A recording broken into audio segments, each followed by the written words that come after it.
Shalom, sista para single mom Katolik, juga para pemerhati keluarga single mom Katolik. Bapak Ibu, saudara-saudari terkasih dalam Kristus. Selamat datang di YouTube channel Komunitas You Are Not Alone atau YANA. Komunitas YANA adalah komunitas khusus single mom Katolik yang berada di bawah naungan Pemikat atau Pertemuan Mitra Kategorial Keuskupan Agung Jakarta. Dan hari ini, komunitas YANA kembali hadir di YouTube channel ini untuk mempersembahkan sebuah pewartaan firman bertema Kekudusan, Gaya Hidup Single Mom Katolik yang akan dibawakan oleh Romo Laurentius Tueng OFM. Mari kita awali perjumpaan kita dengan lagu pembukaan dan doa pembukaan. Ya, selamat siang menjelang sore, sista-sista yang dikasihi Tuhan. Senang sekali kita berjumpa kembali di acara Komunitas YANA. Baik, kita bersyukur kita boleh berjumpa dengan sahabat-sahabat kita satu sama lain dari rumah kita masing-masing. Kita boleh lihat wajahnya semuanya dalam keadaan sukacita, dalam keadaan sehat. Bersyukur pada Tuhan kita boleh dipersatukan pagi hari ini. Dan kita punya sahabat yang juga selalu setia mendampingi kehidupan kita. Siapa namanya? Yaitu Tuhan Yesus. Di dalam setiap susah, senang, Dia ada bersama-sama dengan kita. Amin ya. Mari kita mau buka acara Komunitas YANA ini dengan satu pujian. Kita mau bersyukur kalau kita punya sahabat yang setia, yaitu Yesus. Dalam segala susah senang, Dia tidak pernah meninggalkan kita. Kita mau naikkan pujian ini ya.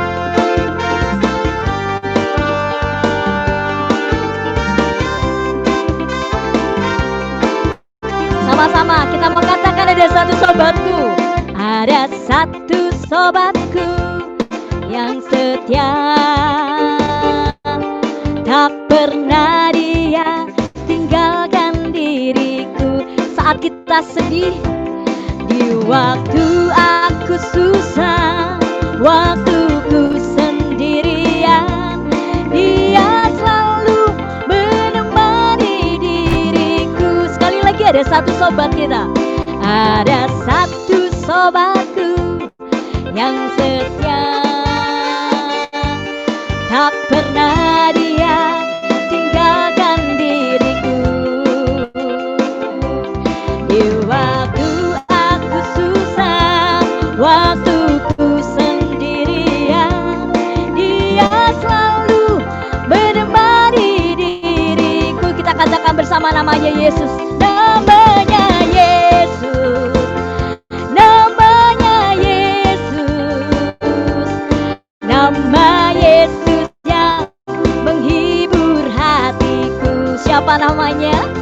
Namanya Yesus, namanya Yesus, nama Yesus yang menghibur hatiku.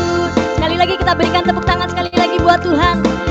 Kami bersyukur kami punya Engkau sahabat yang selalu setia. Ada satu sobatku yang setia, amin, tak pernah dia tinggalkan diriku. Waktu kami susah Tuhan, di waktu aku susah, waktuku sendirian, Dia selalu menemani diriku. Yesuslah sahabatku, namanya Yesus, namanya Yesus, nama Yesus yang menghibur hatiku.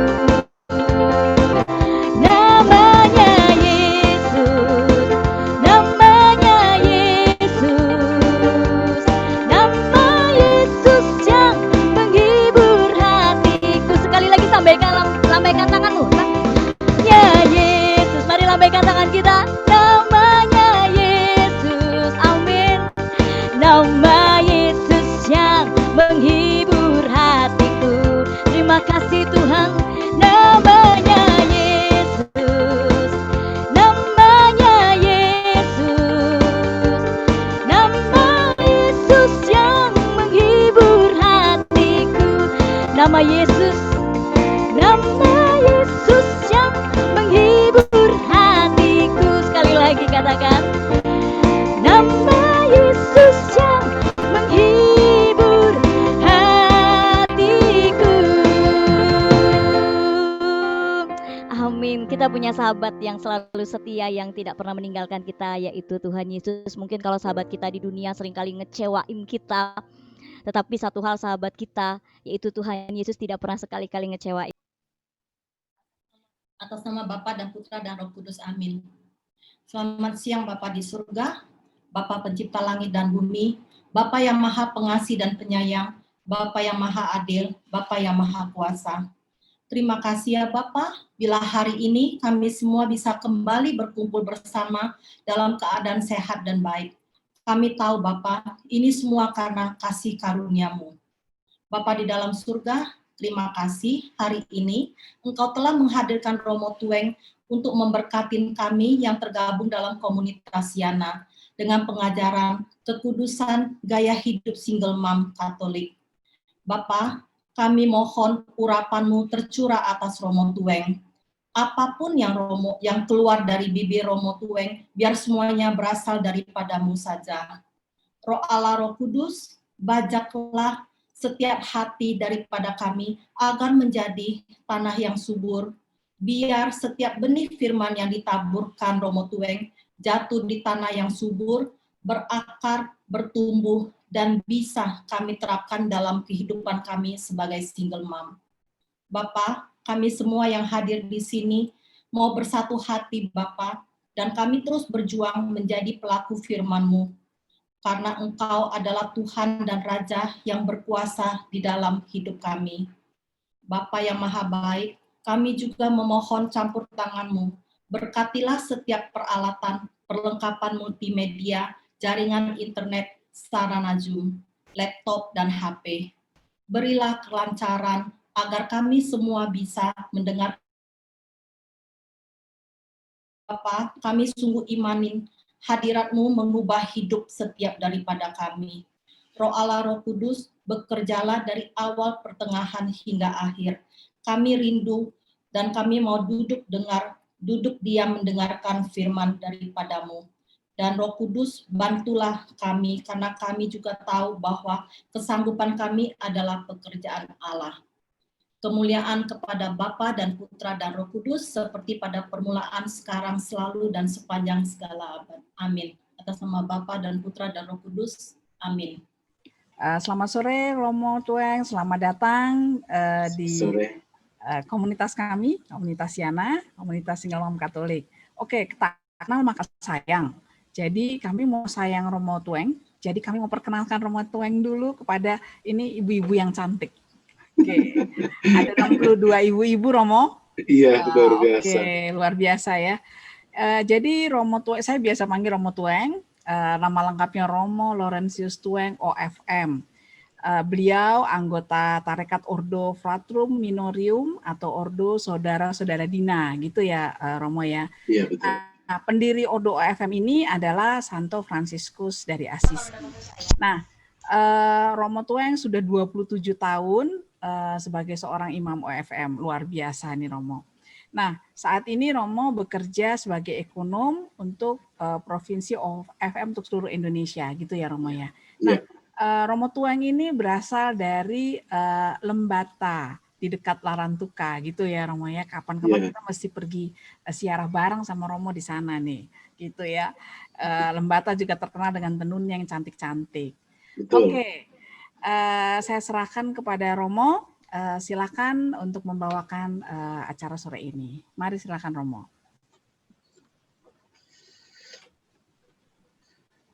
Halo ladies yang cantik-cantik, salam. Pace bene. Selamat siang menuju ke sore. Salam jumpa bersama dengan ladies-ladies yang amat luar biasa. Pada sore hari ini, saya seperti Bunda Maria, terpujilah Engkau di antara wanita. Ya, saya merasa bersyukur kepada Tuhan karena pada sore hari ini saya boleh diberikan kesempatan untuk ada bersama dengan ladies dalam suatu acara renungan yang luar biasa yang dapat menjadi berkat untuk kita semua. Pada sore hari ini kita bersama-sama membahas suatu tema sebagaimana yang diberikan kepada kami untuk bersama-sama kita bahas, yaitu kekudusan gaya hidup seorang single mom Katolik. Suatu tema yang amat luar biasa, bagaimana di tengah kehidupan pada saat ini, single mom Katolik ingin membangun satu gaya hidup yang kudus. Ini bukanlah suatu hal yang mudah, tetapi itu adalah satu niat yang begitu indah yang ingin dibangun oleh single mom. Pada kesempatan ini kita puji Tuhan, karena komunitas Yana mau menghadapi gaya hidup kudus di tengah gaya hidup modern. Maka mari kita beri tepuk tangan untuk komunitas Yana, yang bagaimana mereka ingin membangun satu gaya hidup kudus di tengah situasi pada saat ini. Lalu, bagaimana menghayati satu gaya hidup kudus? Itu seperti apa? Kita lihat dalam kitab suci, ya. Pertama kita melihat dalam kitab suci. Kitab suci dalam kitab Imamat di sana dikatakan, "Kuduslah kamu bagiku, sebab aku ini Tuhan, kudus, dan aku telah memisahkan kamu dari bangsa-bangsa lain, supaya kamu menjadi milikku."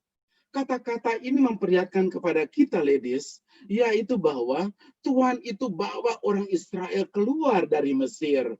Supaya apa? Dia dipisahkan dari bangsa-bangsa itu, supaya mereka itu mengabdi kepada Tuhan. Mereka itu menjadi satu bangsa yang khusus, yang memang adalah milik Tuhan. Dan karena Tuhan itu kudus, maka mereka pun juga harus kudus. Demikian juga kata-kata itu menjadi kata-kata bagi kita semua. Jadi sejak perjanjian lama, kita semua juga diajak bahwa kalau Tuhan saya kudus, maka saya pun seorang Yana, seorang single mom, seorang pastor adalah harus menghayati suatu hidup yang kudus. 2 Korintus bab 7 ayat 1. Kita baca sama-sama. 1, 2, 3. Saudara-saudaraku yang kekasih, karena kita sekarang memiliki janji-janji itu, marilah kita menyucikan diri kita dari semua pencemaran jasmani dan rohani, dan dengan demikian menyempurnakan kekudusan kita dalam takut akan Allah. Kata-kata ini Santo Paulus mau mengatakan kepada kita, yaitu bahwa kalau kita mau kudus di hadapan Tuhan, berarti dalam diri kita ada suatu roh ketakutan, ada satu roh ketakutan akan Tuhan. Kenapa banyak orang lalu akhirnya jatuh dalam dosa? Karena tidak ada ketakutan akan Tuhan. Padahal Tuhan mempunyai janji-janji bagi kita semua, bahwa karena kita anaknya, maka kita semua itu diselamatkan. Lalu dalam 1 Petrus bab 1 ayat 15 sampai 16, di sana dikatakan, "Tetapi hendaklah kamu menjadi kudus di dalam seluruh hidupmu, sama seperti Dia yang kudus, yang telah memanggil kamu. Sebab ada tertulis, kuduslah kamu, sebab aku ini kudus." Ya. Kudus dalam bahasa Yunani hagios, berarti dipisahkan. Kata Imamat dalam kitab Imamat tadi juga, aku bawa kamu dan aku memisahkan kamu. Demikian juga kudus artinya dipisahkan, terpisah dari dosa, dan dengan demikian dikuduskan bagi Allah. Nah, kalau begitu kita tidak bisa dengan suatu dua perjalanan yang kita gandeng barengan. Yang satu kita gandeng kuasa kegelapan atau dosa. Yang satu kita mengatakan bahwa kita ini anak-anak Tuhan. Tidak bisa, ladies.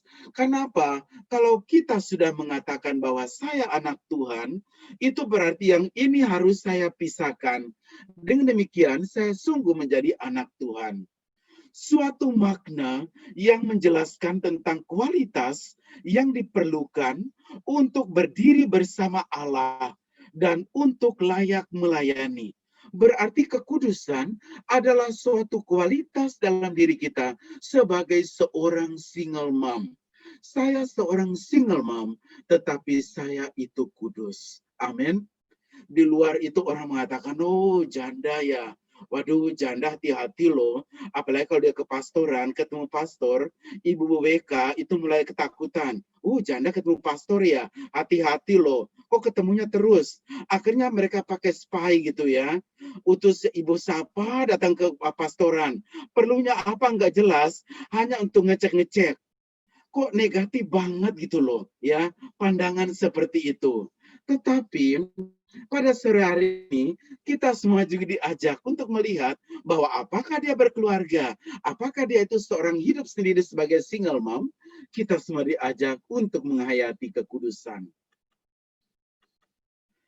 Maka orang Kristen diperintahkan untuk menjadi orang lain, ya, diperintahkan untuk menjadi orang lain, diperintahkan untuk menjadi lain dengan dunia. Kita harus menjadi lain.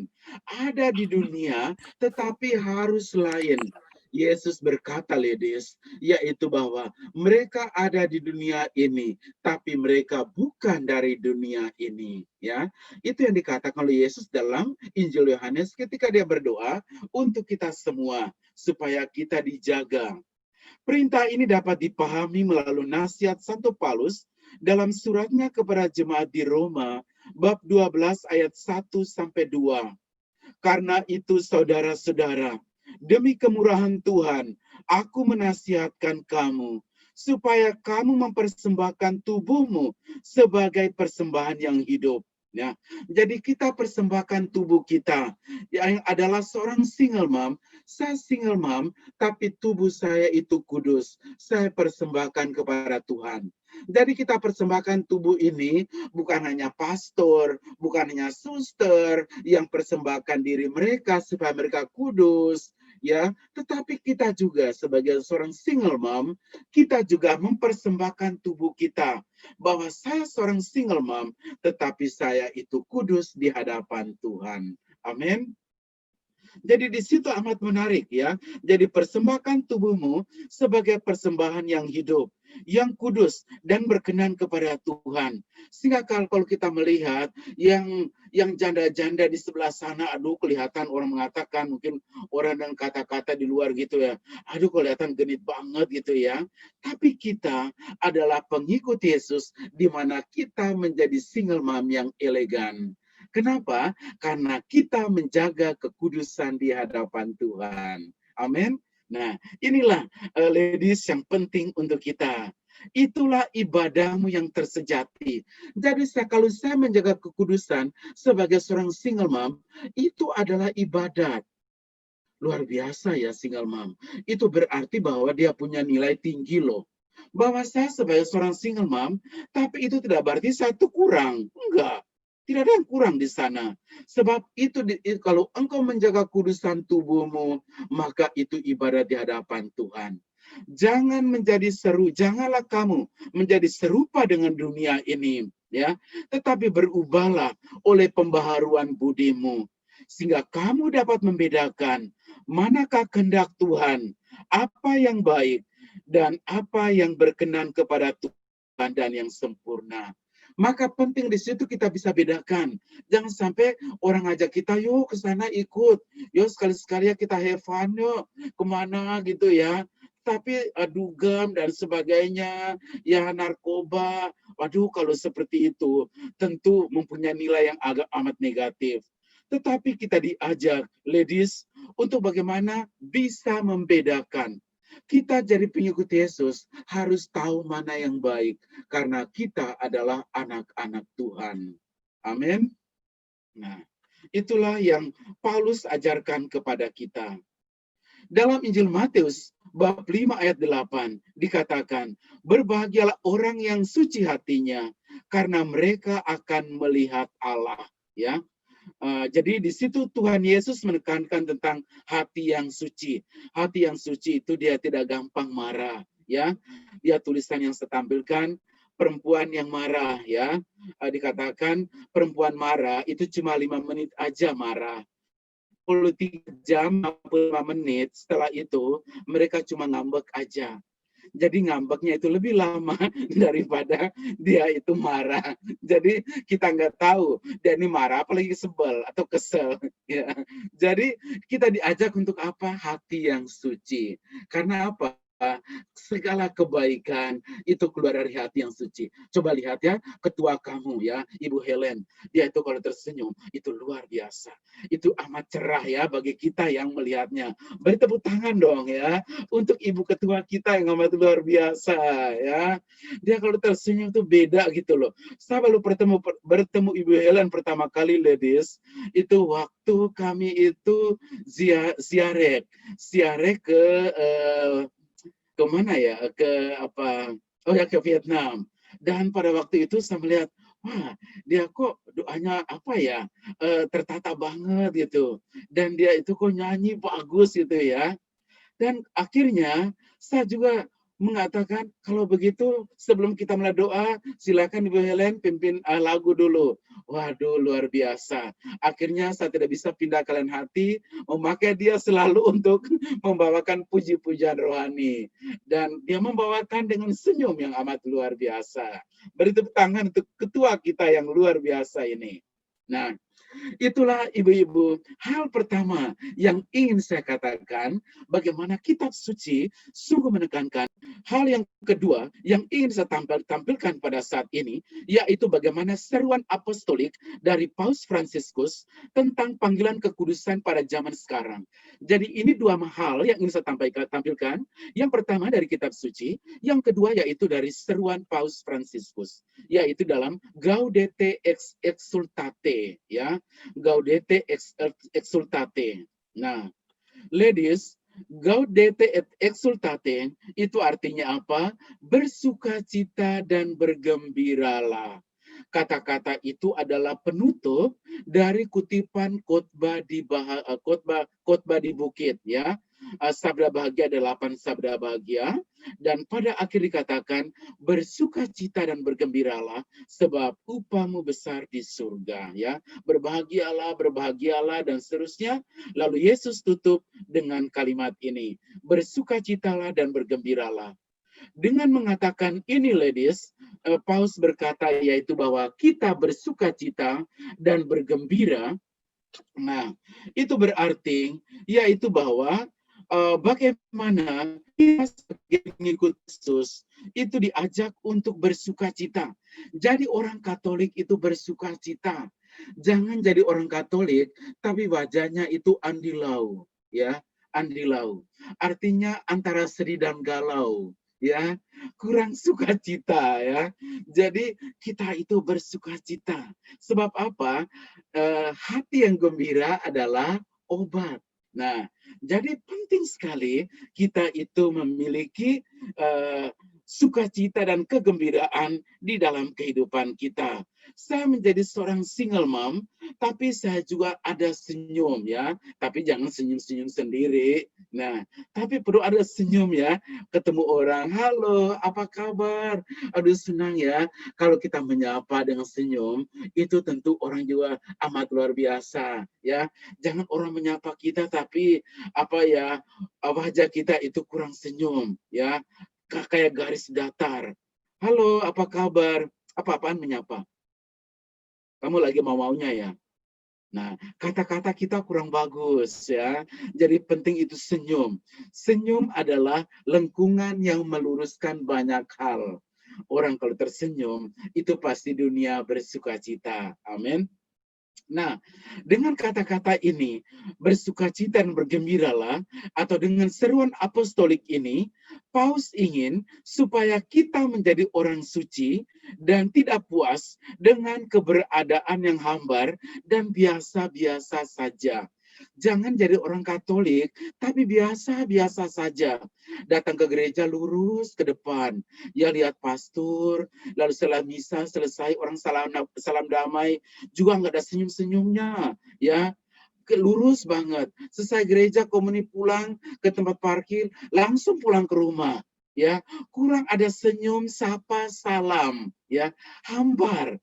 Nah, jadi penting di sana, Paus mengatakan harus berani tampil beda.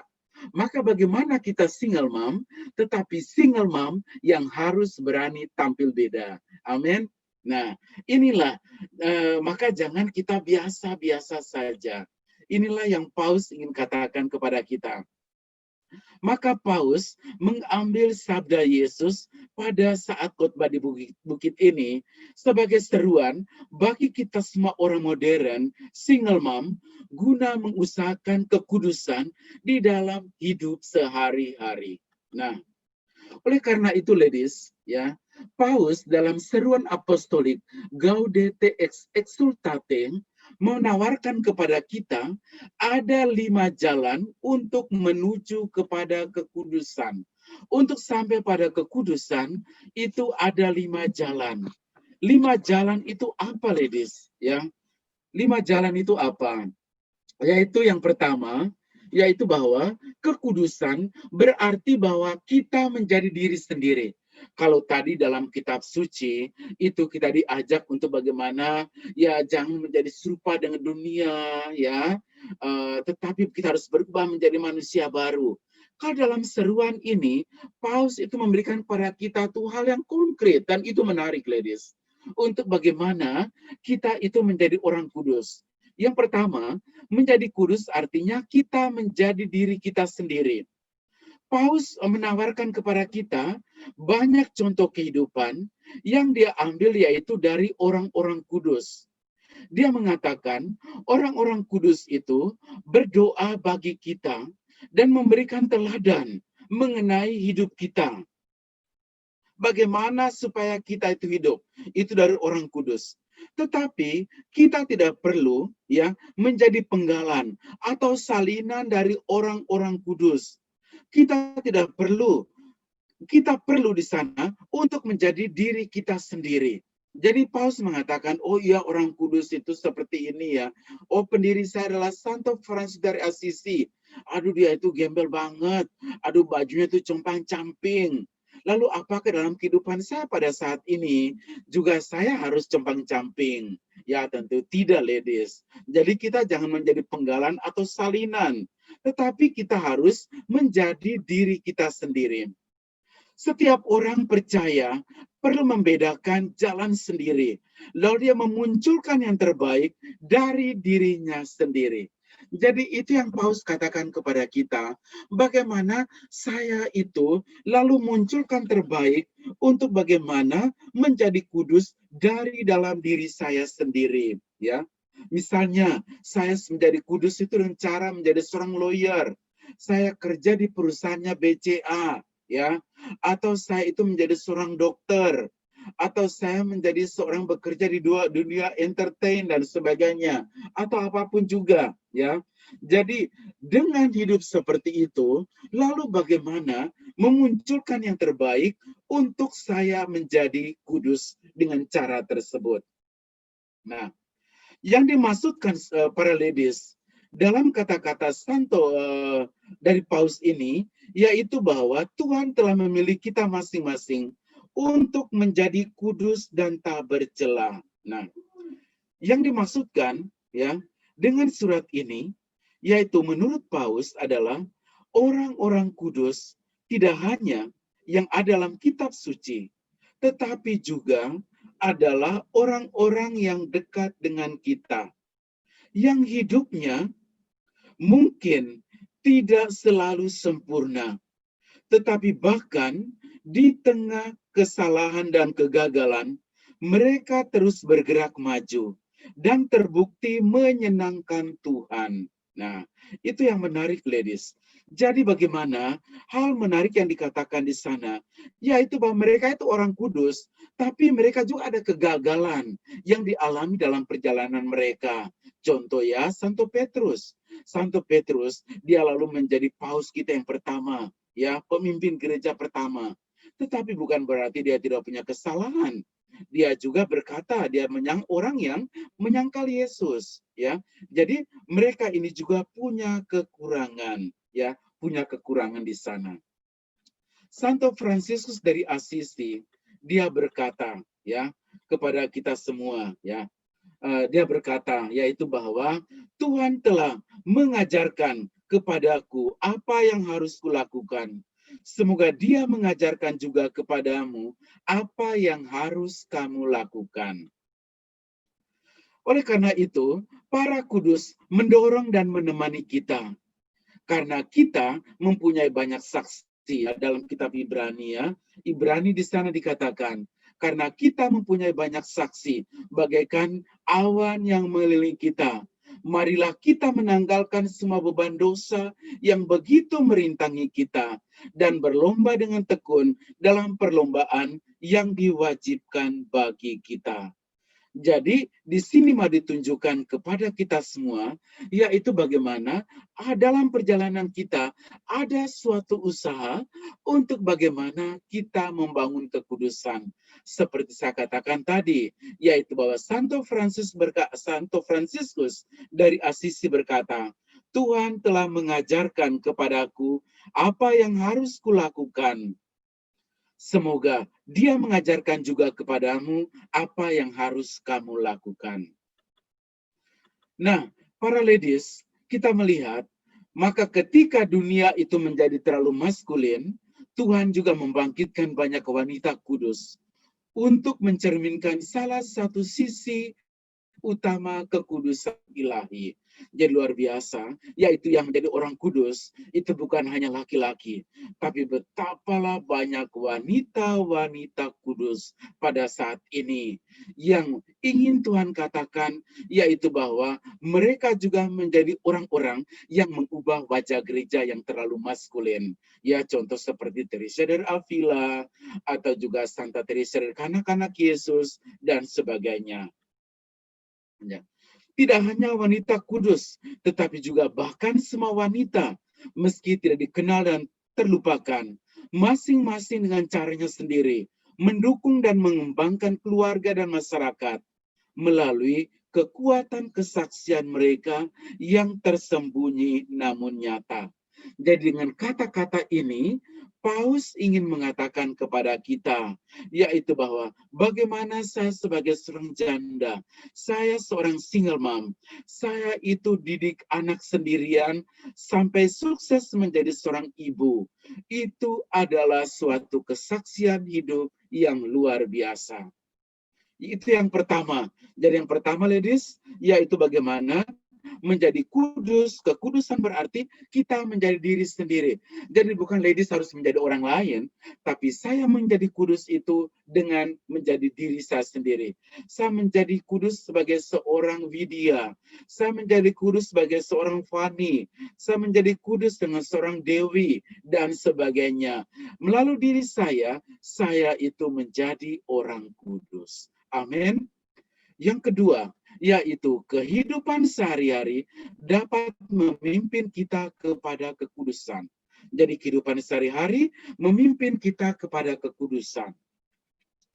Setiap orang dipanggil untuk menjadi orang suci.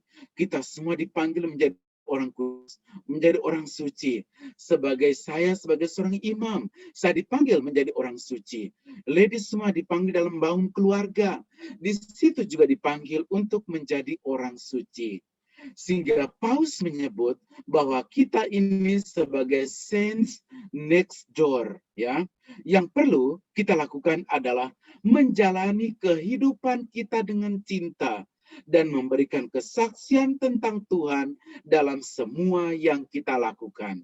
Jadi kalau saya lakukan dengan cinta, ya, itu adalah satu kesaksian yang saya berikan pada semua orang, dan itulah cara untuk membawa kita menuju kepada kekudusan. Hal itu tidak berarti bahwa menjadi kudus harus melakukan tindakan dramatis, ya. Harus yang begitu luar biasa, hebat. Semua orang seluruh dunia harus tepuk tangan dulu kepada kita. Ya, tidak perlu, ladies. Ya, tidak perlu harus menjadi seperti itu. Ya, apabila kita dapat melihat kehidupan sendiri sebagai misi, maka kita akan segera menyadari bahwa kita dapat dengan penuh kasih dan baik hati bergerak kepada kekudusan. Maka apapun yang kau kerjakan pada saat ini, itulah jalanmu, ladies, untuk menuju kepada kekudusan. Amin. Nah, ini amat menarik. Maka tidak harus berlelah-lelah sampai pingsan dalam mengusahakan hidup mistik. Aduh, mau menjadi kudus saja sampai dia pingsan nih loh. Sampai nggak makan berhari-hari. Doa tiap hari, doa terus. Ya, sampai keringetan doanya. Itu sampai meraung meratap. Ya, patung itu sampai basah. Anak-anaknya harus ganti tisu karena mamanya menangis begitu luar biasa di depan patung. Ya, tidak harus sampai seperti itu. Ya, jadi kita tidak perlu harus mengundurkan diri ya dari orang lain. Di sisi lain, kita juga tidak perlu terjebak dalam satu perlombaan yang terburu-buru. Artinya, aduh harus menjadi kudus ya. Jadi doa saya itu hari ini saya doa ini, doa itu, doa itu. Itu sepanjang hari doa rosarionya aja sampai 10 kali. Nah, waduh, ini kapan dia kerjanya kok doa rosario terus ya? Nah, tidak perlu harus seperti itu, ladies. Ya. Nah, contohnya siapa? Yaitu Carlo Acutis ini, yang pada hari ini ladies pilih saat dimana kita mengadakan kegiatan hari ini, hari ini tanggal cantik ya, 10/10/2020. Semoga ladies semua tambah cantik-cantik seperti tanggal yang cantik pada hari ini. Amin. Nah, jadi apa yang menarik kita lihat dari Carlo Acutis ini, yaitu bahwa dia bukan seorang imam yang memakai jubah, melainkan anak muda dan belum menjadi seorang imam, tetapi memiliki iman yang sangat luar biasa. Ya, nanti sebentar dia akan dibeatifikasi ya di Assisi, ya tempat di mana pendiri saya Basilika Santo Francisco Assisi ya, ladies, tempat di mana pendiri saya dimakamkan di sana. Kenapa dia itu dimakamkan di Assisi? Karena dia ini cinta banget ya, ngefans banget sama Santo Francis dari Assisi. Maka dia minta dia dimakamkan di kota Assisi. Carlo menjadi motivasi buat kita semua agar ketekunan mengimani akan Yesus sebab bagi yang percaya kepada Tuhan Yesus Kristus akan memperoleh jalan keselamatan. Jadi di situ kita belajar Carlo, yaitu bagaimana memiliki ketekunan di dalam mengimani Yesus. Menarik, ladies, kita melihat di sini, yaitu bahwa ibunya berdiri di makam anaknya ini ketika di makamnya digali ya, dan pada saat itu ternyata dia penjenazah tetap utuh. Yang luar biasa sekali, ladies, yang jadi foto ibunya sendiri lagi, kok nggak ada bapaknya. Di sini saya menarik kesimpulan, kayaknya mungkin bapaknya mungkin sudah pass away ya, atau keadaannya seperti apa. Tapi di sini menunjukkan kepada kita peran ibunya yang sudah janda mendidik anaknya dalam hal rohani dan jasmani sehingga Carlos menjadi seorang suci. Ini luar biasa, ladies. Jadi betapalah ibu ini yang masih hidup, dia bisa menyaksikan anaknya dibeatifikasi menjadi orang kudus. Ini baru pertama kali loh, ya. Ini orang kudus zaman modern, ya. Ini hebat sekali. Jadi menjadi suci tidak usah tunggu tua, apalagi tua bangka dan pikun gitu ya. Juga tidak usah bikin sesuatu yang luar biasa, aneh, mengherankan, tetapi lewat kehidupan biasa sehari-hari yang ladies kerjakan, yang saya kerjakan sebagai seorang pastor. Apalagi Carlos ini kan seorang gamer dan programmer komputer. Luar biasa, yang menyukai sepak bola dan ekaristi. Dan Carlos adalah contoh seorang remaja yang mempergunakan internet untuk mempengaruhi orang agar lebih dekat dengan Tuhan. Ini menarik, ladies. Melalui internet, bawa orang untuk dekat dengan Tuhan. Ini yang bisa ladies sampaikan kepada anak-anakmu. Anakmu pemain harpa. Bagaimana melalui harpa, dia itu semakin dekat dan melayani Tuhan serta banyak orang. Amin. Nah, maka di situ berarti kita melihat bahwa kita semua dipanggil untuk menjadi suci dan menjalani hidup kita penuh dengan cinta dan memberikan kesaksian dalam segala hal yang kita lakukan di dalam kehidupan kita sehari-hari, ya. Jadi itu yang kita lakukan di tempat dimanapun kita berada, itu yang kita lakukan. Apakah Anda bekerja untuk mencari nafkah? Jadilah suci ya dengan bekerja dengan integritas, dengan keterampilan ya untuk melayani saudara-saudara. Jangan kita menjadi orang 5M ya. Artinya apa? Orang yang suka ngeluh, orang yang suka ngedumel, orang yang suka ngeyel, orang yang suka ngomel, orang yang suka ngegosip. Nah, itu 5N ya, 5N. Ngeluh, ngedumel, ngeyel, ngomel, ngegosip. Nah, jangan menjadi pribadi seperti itu ya. Tapi kita mempunyai satu integritas yang luar biasa. Jadi Tuhan memanggil semua orang Kristen menjadi orang suci, bukan menjadi orang kudus yang pasif. Ya, jadi kita bukan menjadi orang kudus yang pasif, duduknya cuma doa melulu, ya enggak. Tapi orang-orang nyata yang menyediakan waktu berdoa dan menunjukkan perhatian penuh kasih kepada orang-orang lain melalui tindakan yang sederhana. Jadi itu yang kita lakukan untuk menjadi jalan yang membawa kita kepada kekudusan. Sehingga Paulus berkata, jangan takut pada kekudusan. Karena itu tidak akan menghilangkan energi atau vitalitas atau kegembiraan kita. Kita jadi kudus, tapi kita juga tetap gembira dalam kehidupan kita. Jadi kudus tidak berarti orang kalau tegur kita, ada mukanya asam. Ya, kayak suster-suster zaman dulu ya. Kalau kita nonton film, atau mungkin ladies, yang mungkin dulu punya kepala sekolah suster, karena suster itu lebih galak daripada pastor ya. Pastor ada senyumnya, suster itu nggak ada senyum-senyumnya. Pagi, kenapa datang terlambat? Dihukum kamu. Nah, jadi kalau kita menjadi kudus, itu tidak perlu tidak ada kegembiraan. Tetap bersuka cita di dalam kehidupan kita. Nah, itu yang diharapkan pada kita. Jadi jalan menuju kekudusan ya, dikatakan jalan menuju kekudusan terdiri dari langkah-langkah kecil dalam doa, ya berkorban, dan juga kita melayani orang lain. Sehingga berbicara tentang kekudusan berarti mempunyai waktu untuk berdoa. Jadi doa itu tentu perlu. Meskipun doa itu tidak perlu panjang dan melibatkan perasaan. Ya, seringkali orang Katolik juga ya suka nih kalau doa itu tidak perlu panjang. Saya kalau pimpin misa di lingkungan, sekarang doa umat spontan. Oh, orang Katolik paling susah kalau suruh doa umat spontan. Dia kalau doa pimpin doanya ini benar apa enggak ya? Kalimatnya jalan apa enggak ya? Sehingga beda antara orang Katolik kalau doa dengan orang Protestan kalau doa. Orang Katolik kalau suruh doa, doanya tuh susah bukan main. Tapi orang Protestan kalau suruh pimpin doa makan, doanya begitu panjang sampai supnya jadi dingin. Kenapa? Dia ngomong dari kitab Kejadian sampai kitab Wahyu, ngomong semuanya. Nah, panjang banget. Kapan makan ya? Nah, sementara orang Katolik suruh pimpin doa, gaptek juga di situ, gagap lagi dia pimpin doanya. Nah, jadi itulah saudaraku sekalian. Tapi Paulus mengatakan kepada kita, ya doa tidak perlu panjang dan tidak harus ada perasaan penting dulu ya. Harus nangis, baper, baru doa kita dikabulkan. Ya, tidak perlu.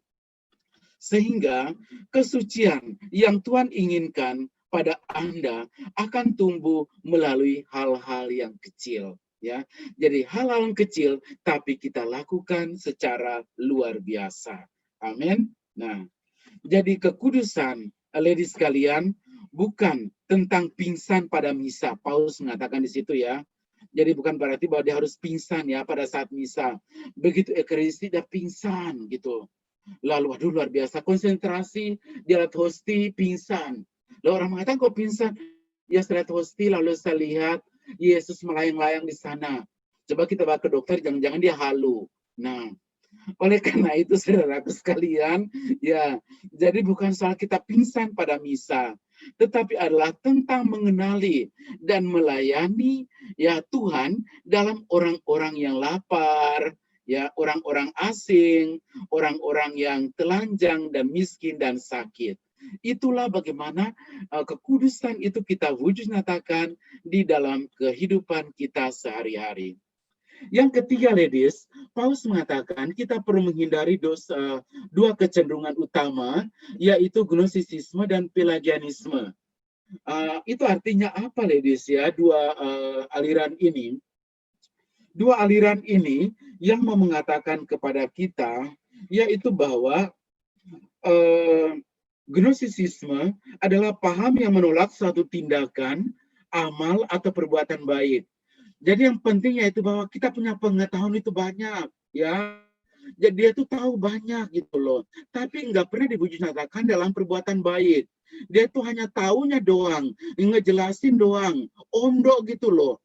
Yang kerja siapa, yang ngomong siapa. Nah, tapi begitu giliran suruh kerja, begitu kita ada rapat yang tidak ngomong, kritik setengah mati, oh ini kurang, itu kurang, ini kurang, itu kurang.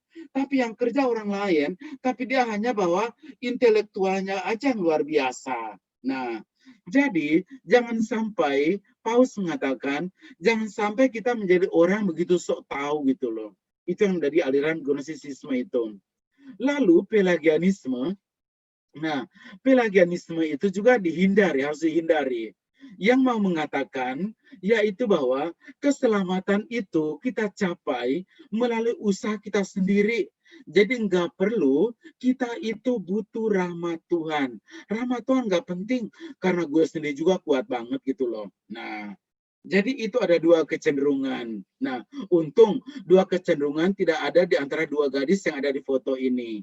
Amin. Nah, jadi Pelagianisme ini menjadi bahaya nyata bagi kekudusan. Kenapa? Karena membuat orang menjadi rendah hati, ya. Menjadi orang menjadi kurang rendah hati gitu loh. Nah, jadi Pelagianisme itu merasa diri so tahu, so hebat gitu kan. Akhirnya menjadi kurang rendah hati, lalu menempatkan dirinya selalu di atas orang lain.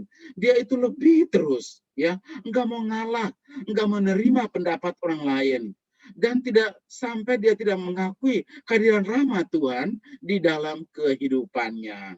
Nah, jadi itu bahaya dari dua hal ini. Yang keempat, yaitu apa? Bersikap baik. Untuk bersikap baik, Paus itu memberikan contoh, yaitu apa? Jangan bergosip. Nah, Paus ngomong, untuk menjadi kudus, itu jangan sampai menjadi seorang single mom yang suka gosip. Paus tidak mau single mom itu suka gosip. Ya, dia beri contoh tuh apa amat praktis, ladies. Dia mengatakan demikian. Tuhan itu memanggil kita untuk bertumbuh dalam kekudusan. Contohnya apa? Kalau pergi ke pasar, ke mall gitu ya, engkau belanja, engkau bertemu dengan temanmu, dan temanmu itu adalah seorang, ya entah teman-teman kerja atau siapa gitu ya. Lalu dia ngajak untuk gosip. Udah dengar belum? Itu teman kita loh. Aduh, ternyata dia itu pacaran sama suami orang loh. Oh ya? Begitu? Aduh, enggak loh. Padahal orang baik loh. Aduh, tambah panjang, tambah bumbu. Oh iya, bla bla bla bla bla. Aduh, luar biasa panjangnya. Paus mengatakan jangan.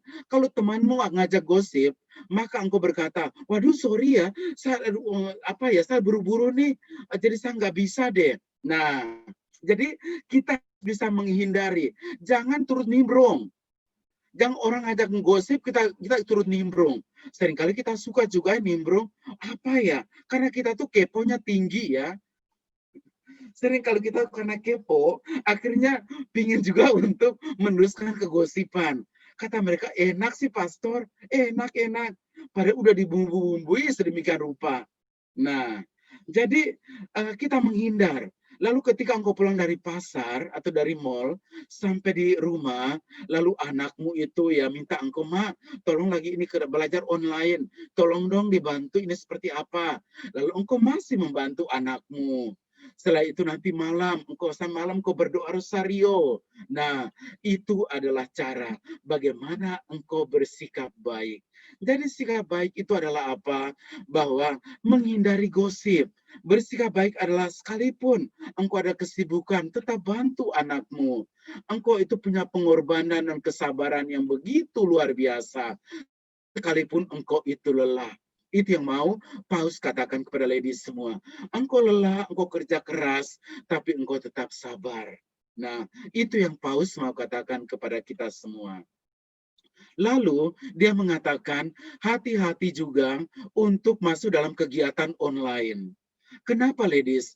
Banyak orang suka update status, mereka marah ya, kesel sama orang, semuanya ngomong di online. Nah, suaminya itu, istrinya kesel sama suaminya karena belum beri uang gajian, ngomong di Facebook. Sampai semua orang tahu gitu loh, bahwa suaminya belum beri uang gaji. Nggak perlu semuanya seperti itu. Kita kan bukan artis. Amin. Nah, jadi kita lihat apa? Untuk apa sih ribut-ribut sama orang lalu dimasukkan ke apa Instastory, Instagram, Twitter, Facebook. Berarti tidak boleh masuk. Tapi tentu Paus mengharapkan kita gunakan itu pewartaan, ya, seperti apa yang dilakukan oleh Carlo tadi, ya, bagaimana menjadi jalan untuk bertemu dengan Tuhan, ya, bagaimana kita punya ketua koordinator, hal-hal positif dia posting di Facebook sehingga orang melihat, waduh luar biasa, kegiatan-kegiatan Yana itu begitu indah. Nah, itu jadi orang lalu akhirnya dibawa untuk menemukan Tuhan. Lalu, ucapan bahagia yang terakhir, ladies. Jadi tadi adalah bersikap baik, lalu yang terakhir adalah ucapan bahagia untuk menjadi petunjuk, menjadi jalan menuju kepada kekudusan. Jadi di sini melalui bagian ini, Paus ingin mengatakan kepada kita, yaitu bahwa kalau kita baca 8 sabda bahagia dalam Injil Matius, ya, itu adalah jalan menjadi petunjuk yang membawa kita menuju kepada kekudusan. Kalau kita baca di 8 sabda bahagia di Injil Matius, bab 5 ayat 1 sampai dengan ayat 8, ya. Itu adalah jalan menuju kepada kekudusan. Jadi di sana kita melihat, ladies, yaitu bahwa Paus mengharapkan dari kita, yaitu bahwa kita jangan menjadi orang yang merencanakan pembalasan, tapi bisa memaafkan dalam kehidupan, ya. Kita punya belas kasih, bisa memaafkan orang. Jangan menjadi seorang single mom yang kurang menyimpan dendam, ya. Mungkin pada saat ini sendiri karena suamimu itu sudah pergi, ya, dengan yang lain. Sudah, tapi saya tetap bersuka cita. Hidup saya ini tetap saya buat bahagia untuk banyak orang. Sebab apa? Kebahagiaan itu bukan karena mempunyai seorang suami, tapi ada begitu banyak orang baik yang saya temukan dalam kehidupan saya. Punya teman-teman di single mom, punya teman-teman di mana juga, ya. Itu yang membuat kehidupan menjadi bahagia. Seperti saya pastor, saya menjadi bahagia bukan karena saya punya istri, enggak, tapi umat begitu banyak mencintai pastor. Amin. Nah, itu. Lalu ladies yang terkasih, kita diajak untuk menjadi seperti Maria, ya, menjadi seperti Maria, yaitu dalam kisah Maria dan Marta, yaitu bahwa bagaimana di tengah segala kesibukan kita duduk di bawah kaki Yesus dan kita mendengarkan suara Tuhan, ya, firman Tuhan. Di tengah kesibukanmu, dengarlah firman Tuhan. Supaya apa? Sebelum mendengar bad news, kita sudah mendengar good news. Sebelum kita bertemu dengan iblis, kita sudah bertemu dengan Tuhan. Kenapa? Di luar ada banyak iblis-iblis yang suka mengganggu kita, ya, yang membuat kita panas, yang provokator. Maka kita sebelumnya harus sudah bertemu dengan Tuhan. Maka single mom hidup untuk Tuhan, yaitu menjaga kekudusan. Yang tadi saya sudah katakan di awal, jangan menjadi serupa dengan dunia ini. Ini adalah kelompoknya Nia dan si artis siapa gitu ya, Nia Rahmadani. Ya sudah, yaitu mereka. Ya tidak perlu harus ikut-ikutan seperti itu, ya. Jangan menjadi serupa dengan dunia ini, ya. Tapi kita harus tahu membedakan, ya, mana yang baik. Penting amatkah masuk ke kelompok ini? Sesuatu bangetkah harus ke sini? Ya, tidak perlu. Jadi kita harus menilai supaya apa, tetap enjoy. Jangan sampai masuk ke sini tetapi kita lalu menjadi tidak bahagia. Maka sebagai anak Allah, hendaklah memikirkan perkara-perkara yang berhubungan kekekalan di dalam kehidupan kita. Sehingga sebagai kesimpulannya, ladies, saya ingin mengatakan bahwa menjadi kudus adalah identitas kita semua. Saya pastor, engkau adalah seorang single mom, kita semua punya identitas, yaitu menjadi orang kudus. Cara mengusahakan kudusan, yaitu apa tadi sudah saya katakan, hidup pribadi, keluarga, kelompok kategori Aliana, itu adalah jalan menuju kekudusan. Yang kedua, melalui kegiatan-kegiatan kecil. Yang ketiga, tutur kata yang penuh kehangatan dan cinta, tidak nyinyir, ya, dan tanpa motivasi kebencian. Yang keempat, cara pikir yang diilhami dan terangi oleh Roh Kudus, sehingga tidak jatuh dalam ajaran atau praktik yang sesat. Yang kelima, yaitu cinta kasih kepada Tuhan dan sesama. Oleh karena itu, ladies, kita menggunakan sarana modern, hidup di dunia modern, tetapi gaya modern pada saat ini lalu menjadi gaya yang membawa kita menuju kepada suatu gaya hidup kekudusan. Nah, itulah ladies, Tuhan Yesus memberkati kita semua. Amin. Oke, Romo. Wow, luar biasa. Dapat perbenaran baru, nggak cuma ayat, nggak cuma dari Paus, tapi ada 5N kepo tinggi gitu ya, Romo ya. 5N kepo tinggi. Oke, menarik sekali nih, Romo. Kita masuk diskusi ya, Romo ya. Yeah. Ada pertanyaan ini. Yeah. Pertama, dari Ladies Francisca Desiana. Yeah. Oke, sore Romo. Saya seorang single mom, usia 31 tahun, dengan satu anak usia 2 tahun lebih. Apakah yang harus saya lakukan jika banyak saudara dan teman yang masih punya stigma negatif dengan status saya ini?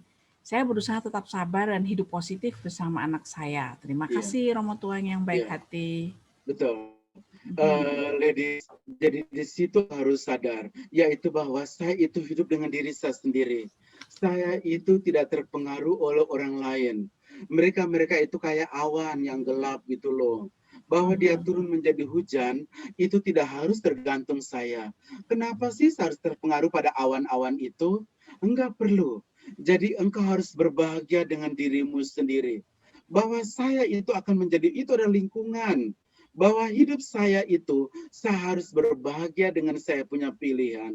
Yang penting, tetap melakukan yang baik. Tetap buat baik, ya. Bahwa mereka menilai negatif, mereka menilai buruk, itu adalah urusan mereka dengan Tuhan, ya. Tetapi dari pihak saya itu tetap mau buat baik. Tetaplah dengan kehidupanmu, tetaplah dengan bersyukur dengan apa yang engkau lakukan. Ya, anjing menggonggong, kafilah tetap berlalu. Ya, jadi silakan bangunlah kehidupanmu sebagai sesuatu yang begitu indah dan luar biasa. Jangan terpengaruh oleh orang lain. Ya, itu yang penting supaya engkau bersukacita. Kalau engkau dengar semuanya, nanti hidupmu tidak bahagia loh. Nanti hidupmu tidak bahagia. Ya, jadi tidak perlu terpengaruh sama orang. Ini hidup saya kok. Kenapa saya terpengaruh dengan mereka? Nah, biarlah stigma. Mereka hidup dengan pandangan. Tapi saya tetap dengan kebahagiaan saya sendiri. Amin. Amin. Berarti itu yang disebut tadi jalan yang pertama ya, Romo, yang menjadi betul. Diri Anda sendiri gitu ya. Benar sekali. Jadilah dirimu sendiri, betul sekali. Ya. Oke. Nah, ada pertanyaan lagi. Kalau kita sudah berbuat baik dan hidup kudus, tapi malah diirikan oleh orang lain gitu, gimana Romo? Malah nggak tahan nih diomongin atau orang iri, kok dia malah sok suci banget sih gitu. Jadi mereka tuh iri ya. Kalau mereka iri, engkau harus bersyukur. Kenapa? Berarti engkau mempunyai sesuatu yang hebat yang tidak mereka miliki. Amin. Jadi itu mereka iri. Itu engkau bersyukur, engkau punya lebih loh. Engkau ada kelebihan, sampai mereka iri. Nah, lalu kenapa engkau harus, kalau engkau terbawa menjadi iri hati, engkau gagal. Lalu kenapa engkau harus terbawa dengan mereka? Enggak perlu. Mereka iri hati, berarti Anda hebat. Engkau sebagai single mom, itu engkau hebat. Jadi, kalau mereka iri hati, engkau harus bersyukur, yaitu bahwa engkau begitu luar biasa. Ya, jadi bersyukur. Amin. Bersyukur. Berarti itu masuk ke langkah keempat tuh Romo. Kalau dibuat iri orang tetap harus bersikap baik terus Iya, menerus, baik terus menerus gitu ya Romo iya. ya. Jadi engkau tetap baik, tampil Mhm, kita tetap tampil dalam satu sikap kita gitu ya. Itu yang mhm. penting untuk kita. Oke, ini ada juga pertanyaan lagi Romo. Nah ini challenge juga di tantangan dari Sis Elis. Romo kalau kesal sama teman yang nggak ngutang, nggak bayar-bayar, dan orangnya ini nggak merasa bersalah, gimana ya Mo? Kemudian menghilang lagi orangnya, tiba-tiba ketemu lagi tanpa sengaja. Lalu bagaimana sikap kita terhadap Iya. dia? Artinya begini, artinya orang-orang seperti itu mereka juga tidak tahu tanggung jawab gitu ya. Hmm, Jadi bahwa sudah pinjam lalu berlaku seolah-olah bahwa dia tidak meminjamkan sesuatu, apalagi kalau biasanya yang lebih galak adalah orang yang tadi meminjam.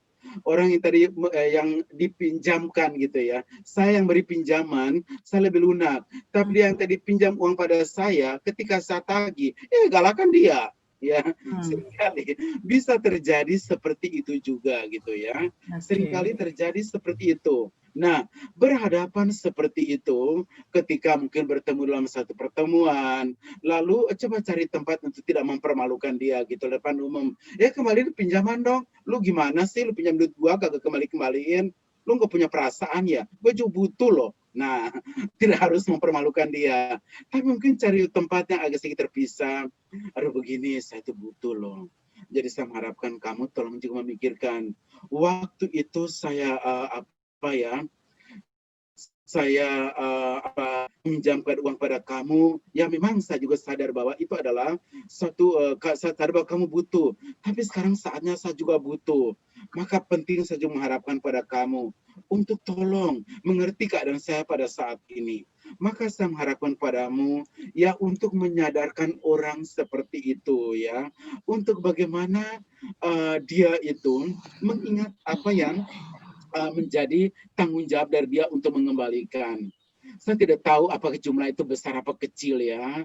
Tetapi kalau memang jumlah itu besar tentu hal itu tentu ya engkau harus pikirkan secara baik.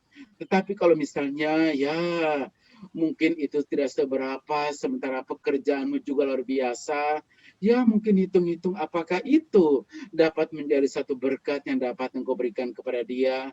Ya, yang mungkin itu dapat menjadi jalan yang membawamu menuju ke surga. Tetapi dengan kata-kata ini tidak berarti bahwa ya udah gue maafin dia utang dia. Tidak. Orangnya tetap diberikan satu tanggung jawab, ya. Diberikan tanggung jawab untuk apa yang harus dia perhatikan. Ya, Oke, itu. oke. Pertanyaan lain nih Romo. Ini Ya, tentang Imamat 20 ayat 26. Nah, ya, kita kan supaya menjadi milik Allah itu harus kudus gitu. ya, Nah, pertanyaannya bukankah kita itu udah milik Allah dari awal?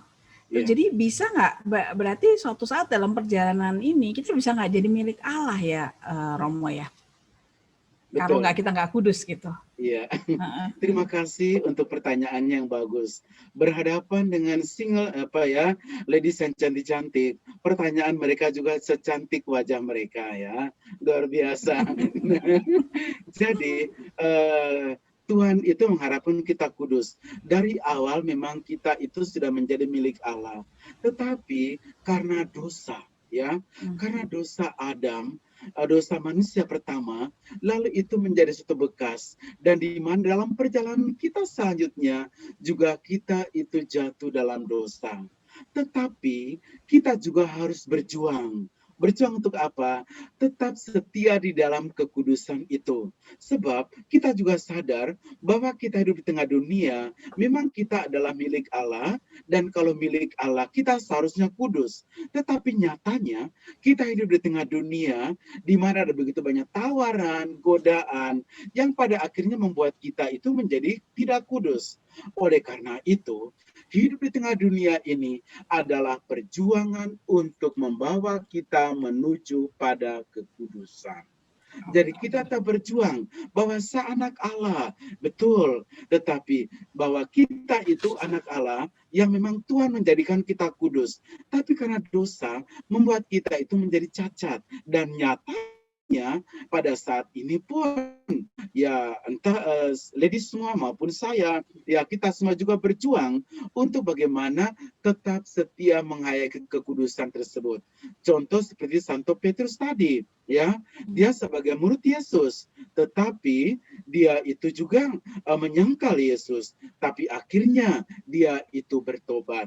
Maka penting ladies, yaitu apa? Yaitu bahwa kita itu harus terus-menerus melakukan pertobatan dalam hidup kita. Sebagai anak Tuhan, terus bertobat. Itu yang diharapkan. Jadi memenangkan pertandingan pada akhirnya itu dengan memenangkan perjuangan ini ya, Iya, Romo benar ya? sekali. Aduh, luar biasa. Aku hebat. Oke, ada pertanyaan yang menarik lagi nih dari Sis Iya. Ayen nih kayaknya. Romo, apakah maksudnya dari nasihat Rasul Paulus bahwa janda hidup mewah dan berlebihan, ia sudah mati selagi hidup? Apakah janda tidak boleh menikmati hidup dengan hasil kerjanya? Ini ada di 1 Timotius 5 ayat 6. Saya kira nasihat Santo Paulus tentu itu lebih berkaitan, yaitu mungkin dengan situasi yang terjadi pada saat itu. Situasi pada saat itu adalah dia sudah janda, apalagi dalam dunia Yahudi, dalam dunia Yunani pada saat itu, memang satu stigma, yaitu bahwa ia menjadi janda, lalu pada akhirnya seringkali supaya punya pasangan, lalu pada akhirnya ya dengan cara hidup yang mungkin tidak berkenan kepada Tuhan dan sesama, sehingga pada akhirnya apa yang menjadi kemewahan yang ada pada yang dia miliki lalu membuat dia itu menjadi jauh daripada Tuhan, ya, tenggelam di dalam segala situasi seperti itu. Nah, di dalam Paulus ingin mengatakan kepada kita, yaitu bahwa mempunyai hal-hal seperti itu boleh. Ya, pada saat itu kita boleh mempunyai kemewahan, ya rumah bagus, harta, kekayaan boleh. Tetapi itu harus menjadi untuk bertemu dengan Tuhan. Jangan sampai kemewahan itu lalu menghancurkan kita. Yang Paulus katakan itu berkaitan dengan suatu realita pada waktu itu, yaitu bahwa kekayaan yang dimiliki membawa mereka menuju kepada kehancuran. Paulus secara sebaliknya ingin mengatakan bahwa apa yang kau miliki, kekayaan dan sebagainya, membuat engkau untuk menjadi dekat dengan Tuhan. Membuat saya menjadi mau melayani lagi. Saat ini, mungkin Tuhan memberikan pada ladies harta berlimpah, bukan hanya untuk menaikkan standar hidup, tetapi menaikkan juga standar berbagi kepada orang lain. Amin. Amin. Berarti makin diberi lebih, harus berbaginya lebih. Gitu. Amin. Ya, amin. Semakin kita beri lagi, Tuhan beri lagi. Iya. Kita beri, Tuhan beri lagi. Oke. Karena tangan kita terbuka. Jangan genggam. Kalau kita genggam, nanti habis di tangan kita. Harus terbuka ya. Ya, amin. Oke, amin. Nah, pertanyaan berikutnya. Tadi ada perkataan yang terbukti menyenangkan Tuhan gitu. Gimana sih cara melihat bukti bahwa kita tuh sudah menyenangkan Tuhan gitu? Iya. Bukti bahwa cara kita menyenangkan Tuhan. Kalau Paus, kalau kita melihat apa yang dikatakan oleh Paus tadi, di situ menunjukkan kepada kita bagaimana kehidupan kita itu menjadi berkat bagi banyak orang. Misalnya, bagaimana cara engkau menyenangkan Tuhan? Saya tidak tahu engkau punya pekerjaan sebagai apa. Engkau sebagai dokter misalnya, ketika pasien datang ya, dan ingin supaya engkau merawat mereka. Bagaimana kata-katamu sebelum mereka dapat obat, kata-katamu membuat sakitnya sudah sembuh duluan. Aduh datang, wah nggak apa-apa kok, sakitnya nggak seberapa, nanti coba saya cek ya. Nah, beri obat, kamu harus kuat, optimis. Kata-kata pasiennya pulang, dia begitu bersuka cita, karena kata-katanya itu begitu menyenangkan, membuat dia sebelum minum obat, dia sudah sembuh duluan. Tapi jangan sampai sebaliknya, baru datang, baru kasih stetoskop aja, waduh, kamu ini hidupmu tinggal sedikit loh. Ini kayaknya tinggal besok, ini kayaknya kamu udah out deh, menuju ke sana. Ini pasiennya belum baru bangun tempat tidur, langsung tarik napas, meninggal dia. Nah, Jadi menyenangkan artinya bagaimana kata-kata kita, sikap kita itu membuat orang bahagia, orang senang gitu loh. Dan Paulus ngomong tadi hal-hal kecil, Iya, hal-hal kecil. ada Yang hal-hal penting, kecil. bagaimana engkau tahu? Engkau tahu itu, hatimu terbuka untuk nangkap enggak? Jangan nangkap besar-besar doang. Nah, seringkali kita lihat, oh besar-besar, oh dibeli orang menyenangkan orang. Saya beli waktu ulang tahun si A, si B, ini beli kamu Hermes loh. Waduh, sampai taruh Hermes harga miliaran ya. Nah, nggak perlu seperti itu. Menyenangkan orang itu melalui hal-hal yang kecil. Oke. Romo tahu aja harga tas Hermes. Update. Oke, ada pertanyaan dari Sis Catherine. Romo, saya mau tanya, apakah benar ada peraturan di gereja kalau single mom karena perceraian tidak bisa menjadi pengurus tertentu, seperti ketua lingkungan? Saya juga pernah diberitahu dan dengar langsung saat ada pembagian tugas di gereja, kalau single mom karena cerai tidak dapat membawa persembahan ke altar karena dianggap bukan keluarga kudus. Ya, saudara-saudara sekalian, saya mengatakan tadi bahwa kita semua adalah orang-orang berdosa yang memang berjuang bersama untuk menuju kepada kekudusan. Orang yang mengatakan tersebut kepadamu tidak berarti bahwa dia juga suci, ya enggak juga. Dia juga punya persoalan juga, punya dosa juga. Cuma kadang-kadang lebay juga gitu ya dalam kehidupan. Nah, oleh karena itu masih ya orang-orang Katolik yang rada-rada ortodoks ya itu seringkali masih punya pandangan seperti itu. Tetapi dalam situasi seperti ini, ketika gereja juga adalah kumpulan kita semua yang adalah orang-orang berdosa, kita semua datang ke hadapan Tuhan dan kita mau melayani dengan baik. Dan dengan pelayanan itu saya yakin pasti engkau akan berubah menjadi lebih baik lagi. Jadi saudaraku sekalian, berhadapan dengan pandangan itu, saya melihat bahwa tidak perlu harus berkecil hati karena tetap harus diterima ya untuk ikut serta dalam pelayanan-pelayanan gereja. Karena kita semua adalah orang-orang berdosa yang dipanggil untuk melayani Tuhan. Amin. Oke, ini ada pertanyaan lagi dari Sis Diana Regina. Romo, kalau mempercantik diri nanti disangka menggoda suami orang, gimana ya? Soalnya saya tiap hari bareng pergi dan kerja sama teman yang punya istri. Iya. Ya sekarang tergantung engkau gitu loh. Ketika engkau mempercantik diri itu tujuanmu apa? Jadi engkau kan mempercantik diri itu ya supaya engkau nanti ketemu klien, ketemu rekan bisnis. Itu ya memang harus kelihatan, orang harus oke dong. Ya tentu Fanny lebih tahu lah. Ya bagaimana kamu harus ada ketemu orang dong. Itu kan harus seperti apa ya, kita harus tampil baik dong. Masa ketemu orang kok kumuh banget gitu loh, kan nggak mungkin gitu kan. Dan harus cantik. Jadi yang penting engkau cantik, cantikmu itu membuat orang memuji Tuhan ya. Jadi cantik itu bukan untuk menggoda, tapi saya itu cantik untuk memuji Tuhan. Cantik itu membuat orang itu menjadi bahagia ya. Atau kita misalnya menjadi seorang prodiakon, kita bagi komuni juga harus cantik dong. Tapi jangan, atau mungkin pakai perhiasan, tapi jangan sampai pakai perhiasan tuh overdosis gitu ya. Aduh semacamnya perlu cincin.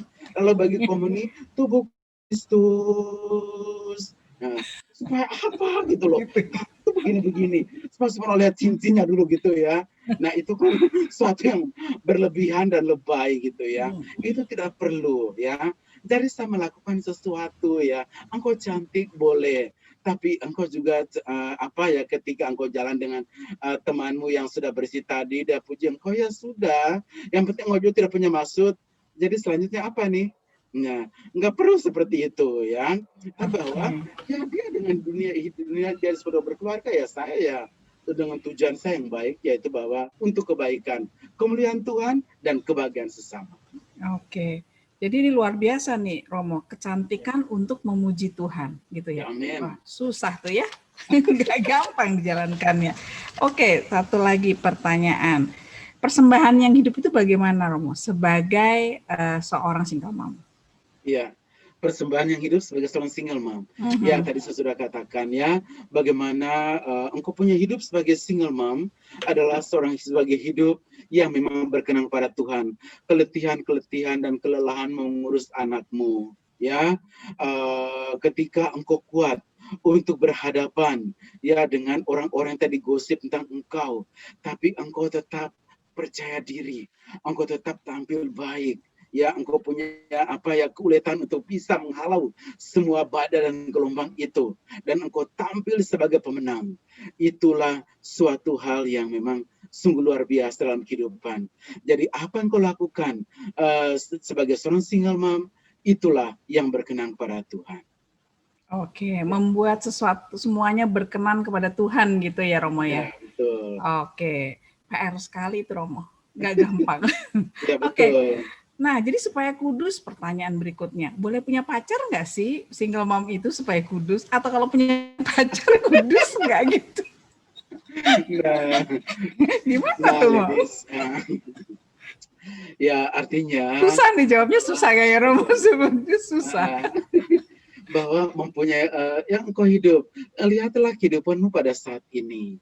Ya, hidupmu pada saat ini, bahwa bahwa engkau kalau misalnya engkau mau mempunyai pasangan juga, kenapa tidak gitu ya, boleh-boleh saja gitu loh. Tapi jangan sampai engkau jatuh di satu jalan yang sama gitu kan. Kalau saya sudah bahagia pada saat ini, itu adalah suatu hal yang indah. Saya sudah menjadi seorang janda, saya hidup sendiri, sudah bahagia. Aduh, teman-teman saya juga sudah luar biasa banget gitu kan. Ya, sudah bisa fun bareng kemana, ziarah bareng kita ke Vietnam, ya kemana lagi, semua sudah luar biasa. Kayaknya saya sudah merasa enjoy sekali ya. Jangan sampai kalau sementara saya berkeluarga, sudah punya suami, ya jelas memang nggak boleh. Karena memang ya harus demikian. Ya ada punya satu aturannya, engkau tidak bisa kemana-mana lagi. Engkau tidak bisa berkata, loh kemarin saya sendiri boleh kok saya kemana-mana. Loh, ya dulu. Maka ketika engkau ambil keputusan, engkau harus lihat. Yang penting, engkau bahagia tidak. Jadi pilihan itu harus membuat engkau bahagia. Ini penting. Jadi kebahagiaan itu harus menjadi dasar memilih bahwa engkau punya pacar ya. Engkau punya pacar. Tapi kalau misalnya saatnya ya, kalau memang dia juga oke gitu ya. Tapi jangan cari berondong ya. Ya cari yang udah matang gitu loh. Dari berondong mah hanya ratu peres kamu. Karena sekarang banyak berondong-berondong juga suka cari loh jana-jana yang cantik. Gitu ya.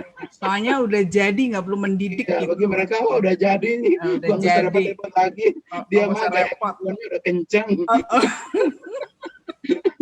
Nah, maka engkau harus nilai itu dengan baik ya, agar yang penting bahwa pilihanmu itu membuat engkau menjadi bahagia. Nah, itu saja yang dapat saya katakan. Ya, kita masih ada waktu 7 menit. Ada pertanyaan lagi. Romo jujur keinginan menikah lagi mungkin ada, tapi terbentur dengan rasa trauma gagal. Saya sekarang merasa sudah happy dengan anak saya. Saya agak takut berpacaran karena belum tentu orang itu baik dan menerima apa adanya. Benar nggak ini pernyataan apa pertanyaan ya? Bingung saya ini.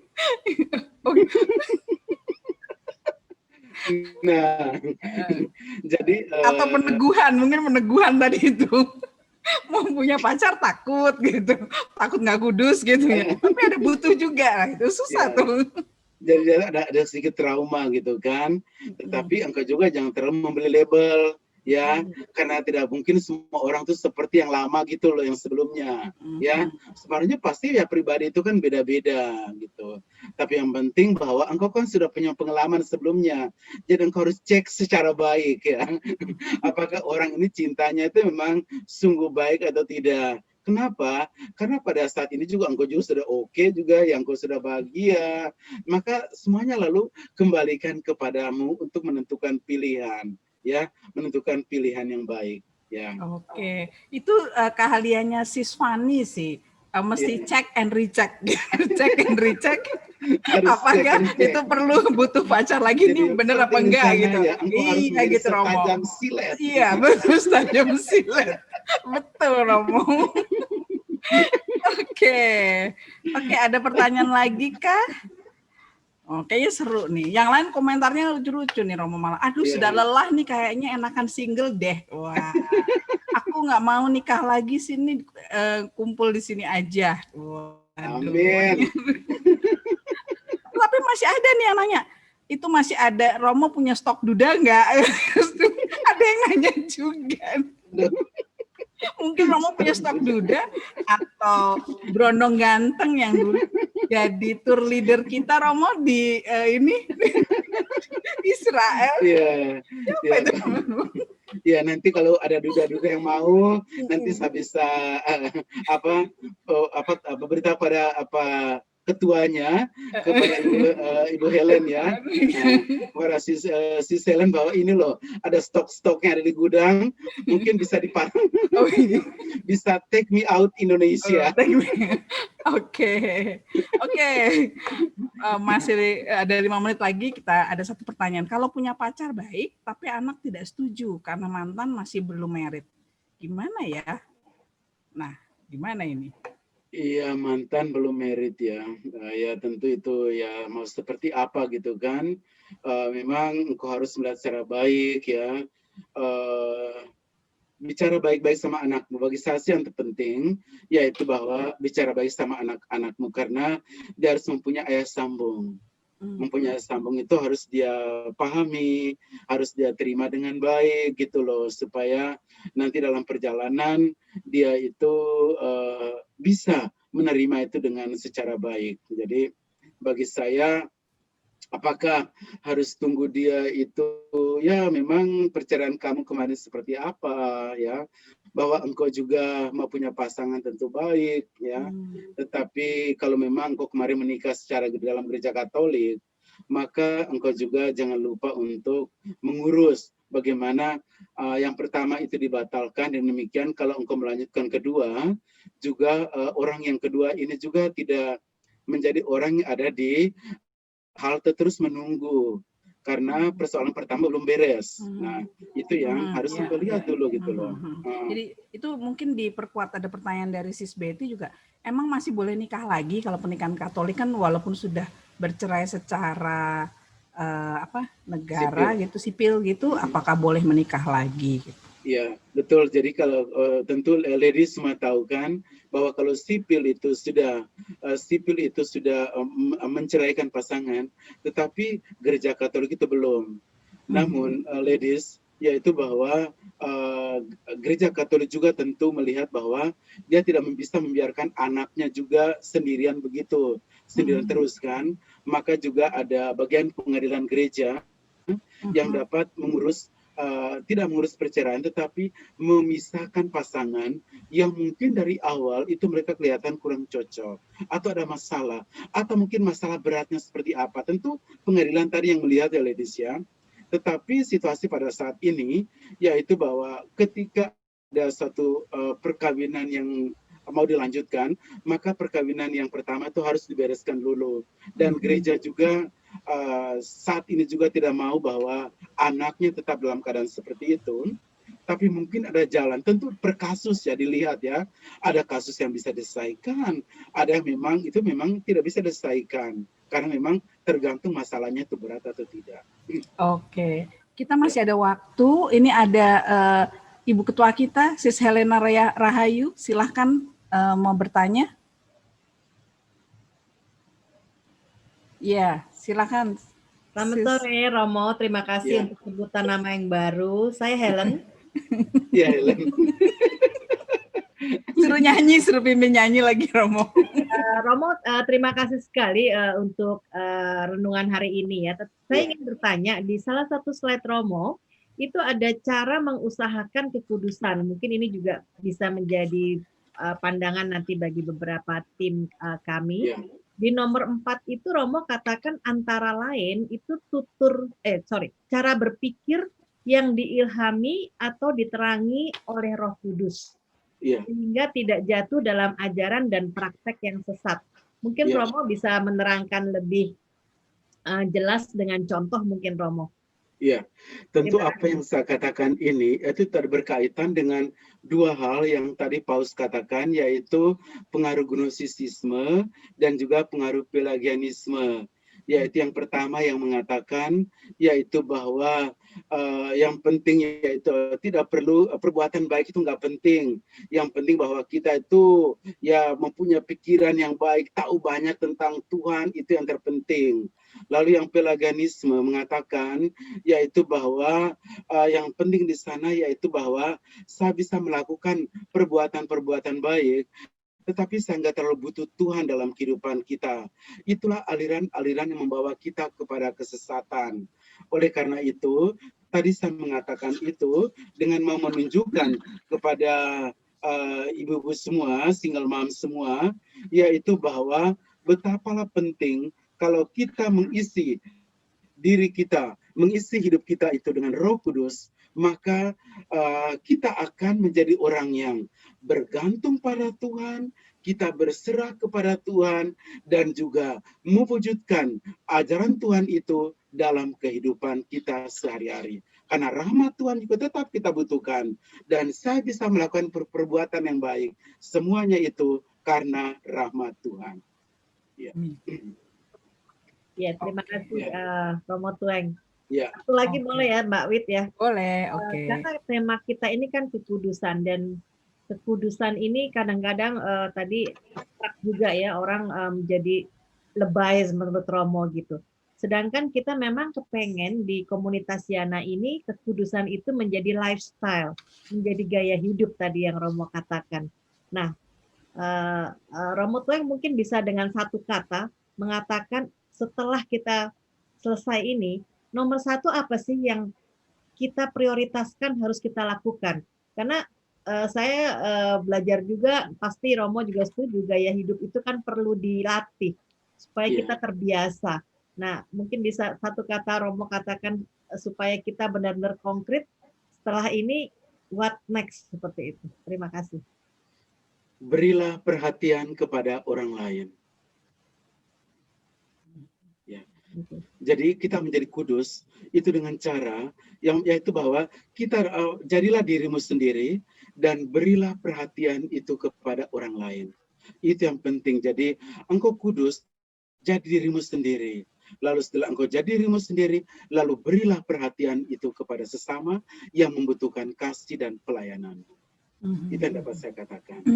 Terima kasih Romo, Mbak Wit, terima kasih. Oke, thank you. Sebenarnya saya ada satu pertanyaan lagi nih Romo. Thank you Mbak Yayu, tadi bagus kita bisa simpulkan untuk di kegiatan Yana berikut. Say next door, itu gimana ya maksudnya? Say next door. Say next door artinya bahwa segala yang kau lakukan di rumah yang tidak dipublikasikan kemana-mana, itu ketika engkau dampingi anakmu lagi studi, dia punya beban berat, dia sudah pemuda gitu kan, dia datang sharing sama mamanya, dia menyadarkan lengannya di bahu mamanya, dia menceritakan persoalannya, dan mamanya itu memberikan kekuatan dengan peneguhan yang tidak disiarkan kemana-mana. Di situ engkau menjadi saint next door. Itu maksudnya. Iya. Tersembunyi, tetapi itulah yang berkenan kepada Tuhan. Kenapa? Karena Tuhan itu mau yang tersembunyi. Oke. Bahkan memberi dengan tangan kanan pun, kalau bisa tangan kiri tidak perlu tahu. Gitu tahu. Ya. Oke, diskusi kita menarik sekali sore ini. Jadi ada dua dari kitab suci, bagaimana kekudusan itu dari Imamat 20 ayat 26, dari Roma 12 ayat 1-2, Matius 5 ayat 8, Matius 5:12. Juga ada 5 jalan yang diungkapkan Paus untuk kita untuk mencapai kekudusan. Satu, menjadi diri sendiri, kemudian dalam kehidupan sehari-hari itu sudah memimpin kita kepada kekudusan itu sendiri, bahkan dari hal yang kecil-kecil. Yang ketiga, menghindari genotisme dan pelagianisme. Kemudian yang keempat, bersikap baik. Ada beberapa hal tadi, misalnya jangan bergosip, hati-hati dalam berkegiatan online, kira-kira gitu. Kemudian yang kelima, kita harus mempelajari juga bagaimana ucapan bahagia. Nah, itu yang juga mendasari basic mungkin secara spiritual kita olah lagi, itu bisa di Matius 5 ayat 1-8. Begitu ya, Romo? Betul. Oke, Romo, kita karena waktunya sudah selesai untuk sesi ini, saya ucapkan terima kasih banyak, luar biasa kepada Romo Tueng. Ini juga ibu-ibunya sangat luar biasa, sampai chattingnya penuh, sampai curhat-curhat dan sebagainya. Seru sekali, menjadi sangat terbuka.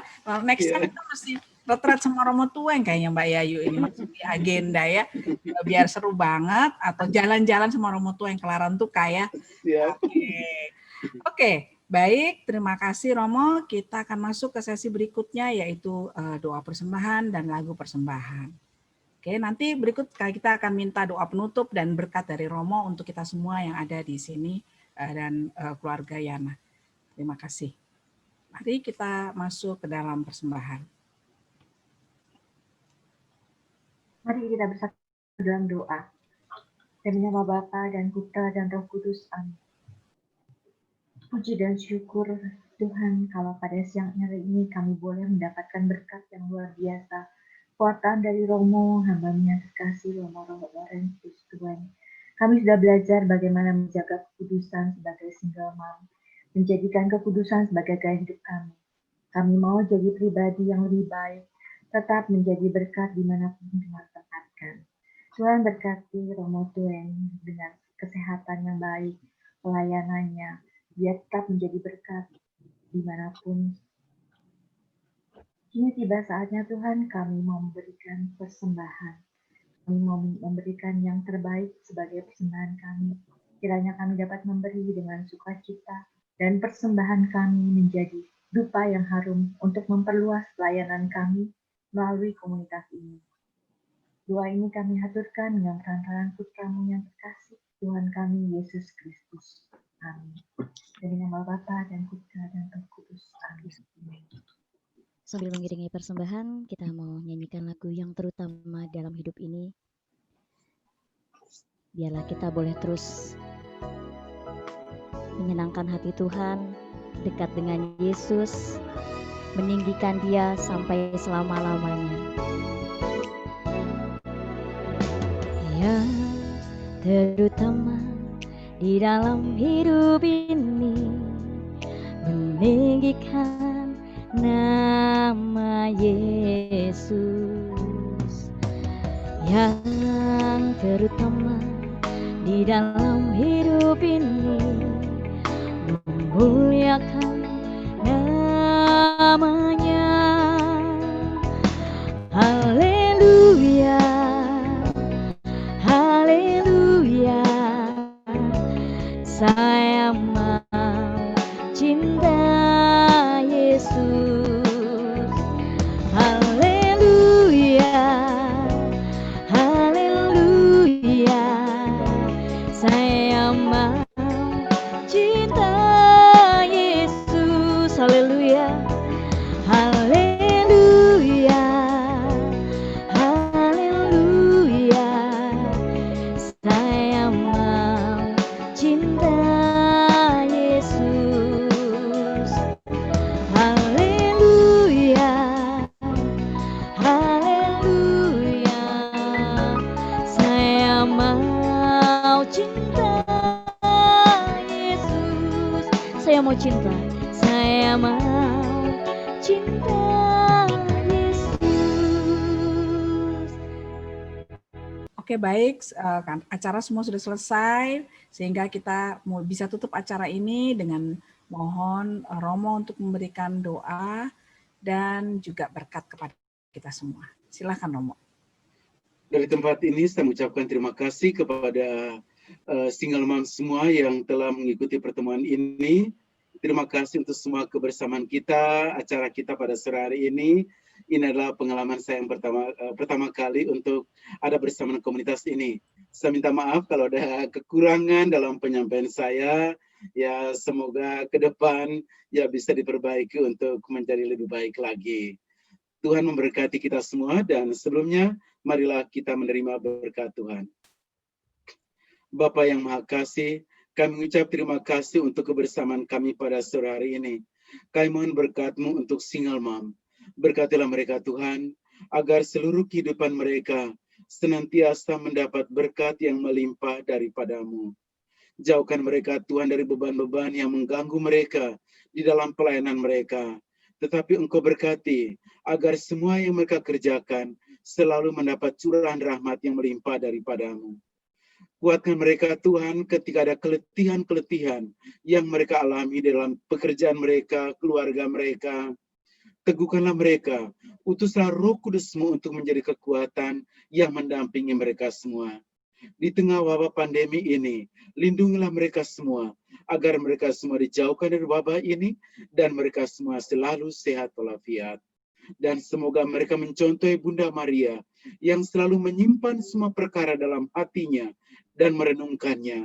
Semoga apapun yang mereka alami dalam kehidupan, mereka merenungkan untuk menjadikan itu sebagai berkat dalam hidup mereka.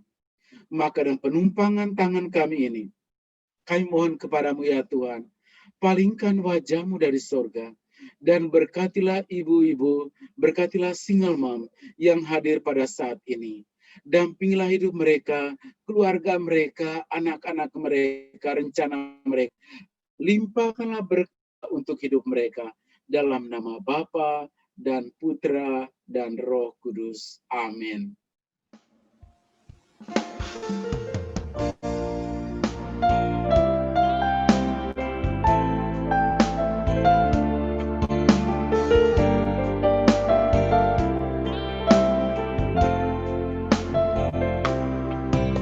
Seperti wanita mengurapimu, menangis di bawah kakimu. Demikian hidupku mau mengasihimu. Yesus, Engkau baik bagiku. Sampai akhir ku menutup mata, ku tetap setia menanti janji-Mu. Sampai ku dapatkan mahkota kehidupanku, ku tetap setia untuk melayani-Mu. Sampai akhir ku menutup mata, ku tetap setia menanti janji-Mu. Sampai ku dapatkan mahkota kehidupanku, ku tetap setia untuk melayani-Mu. Ku tetap setia untuk melayani-Mu.